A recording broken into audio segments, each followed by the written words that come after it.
উত্তর আমেরিকার হাইতিতে জ্বালানিবাহী ট্যাঙ্কের বিস্ফোরণে অর্ধশত গাড়ি পুড়ে অন্তত ৬২ জনের মৃত্যু হয়েছে। হাসপাতালে জীবন বাঁচাতে লড়ছেন কয়েক ডজন অগ্নিদগ্ধ। প্রাণহানি আরও বাড়তে পারে বলে আশঙ্কা করছেন স্থানীয় চিকিৎসকরা। এই ঘটনায় ৩ দিনের রাষ্ট্রীয় শোক ঘোষণা করেছে দেশটির সরকার।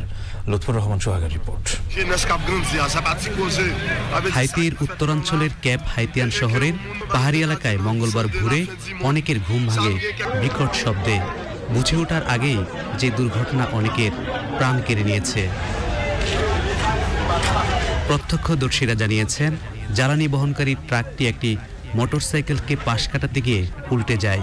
পরে ছড়িয়ে পড়া জ্বালানি সংগ্রহে ছুটে আসেন স্থানীয়রা। এরপরই দ্রুতগতিতে আগুন ছড়িয়ে পড়ে পুড়ে যায় অন্তত ৫০টি বাড়ি। দুর্ঘটনার পর স্থানীয় হাসপাতালগুলো আহত মানুষে ভরে গেছে।